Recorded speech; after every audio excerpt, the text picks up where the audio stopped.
Hello, it's another icipici series on the Hungarian Living Podcast. This time we focus on traveling to Hungary. So let's talk about money. What do you need to know? Hi, welcome to the Hungarian Living Podcast. I'm your host, Elizabeth Sebo-Voss. We're on a mission to help you maintain a meaningful connection to Hungarian heritage in a variety of ways. We talk about food, travel, history, music, language, genealogy, and share stories from our guests. We're glad you're here. Join us each episode as we discover, celebrate, and share a variety of things about Hungarian heritage. If you grew up surrounded by Hungarian culture, then you know how special that is. And if you didn't, this is a great place to learn and grow. So whether you know a little or a lot about being Hungarian, this is the place to be. Szia! This is part 4 of the icipici series of traveling to Hungary. Are you planning to take one of our trips to Hungary or Transylvania, or are you doing your own thing? Either way, today we are covering some important money things to consider as you plan your trip. What do we need to think about when it comes to money? Well, first of all, if you haven't traveled in a while, traveler's checks are just not the thing at all anymore. Don't even do it. It will set you up for all kinds of challenges. Hungary is a part of the European Union, so you can use euros in Budapest, but I really recommend you get familiar with the Hungarian Forint. If you go out to the countryside, that is really the currency they will be using. I have only ever used forints when I have traveled to Hungary. It's truly the local currency. It does take a little getting used to, but with a little cheat sheet of some US dollars to Hungarian forint conversions, you will soon find yourself able to understand how much you are truly paying for things. I always bring along cash with me, and I always bring along more than I think I'll need. And I don't get it all exchanged as soon as I arrive, but I definitely have some on hand all the time. Mostly because I think it's ridiculous to buy a scoop of ice cream with a credit card.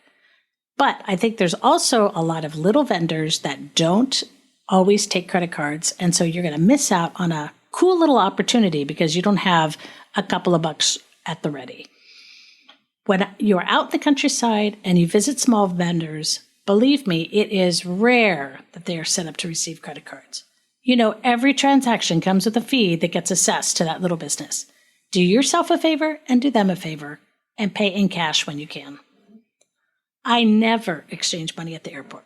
The exchange rate is absolutely not in our favor at all. But if you think you have to have $20 or $30 worth of Hungarian money in your pocket, you can do that.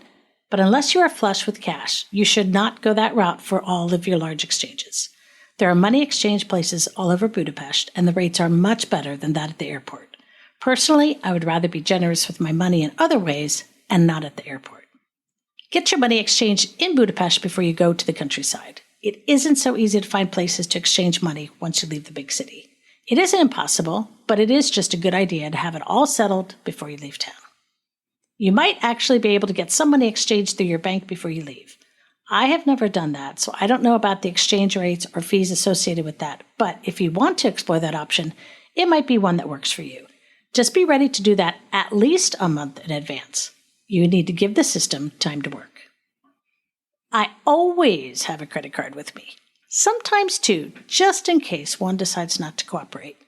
One time when I was traveling to Atlanta, Georgia, all 3 of my credit cards were unusable. They were concerned that I was traveling so far away from my home state of Indiana. But a month earlier, there were no questions asked when I used my cards internationally. That type of inconsistency forces me to have a backup plan to my backup plan. It's a bit of a hassle, but not as much of a hassle as being stuck with no money. One nice thing about traveling with us is you have 2 meals covered on each full tour day, so you know you won't go hungry.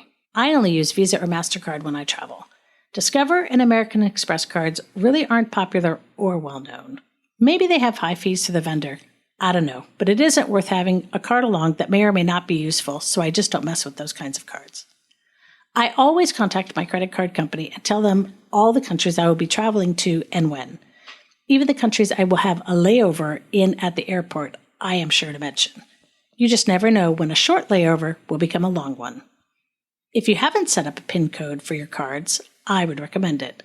I set the same PIN for both cards. That way I'm not trying to figure out or remember which card has which PIN code. So just to recap a bit, having cash with you is always a good idea. Make sure your credit card company knows you are traveling, and have your personal identification number or PIN set up. Would you like more information on our upcoming Zoom chat about our tours to Hungary and Transylvania?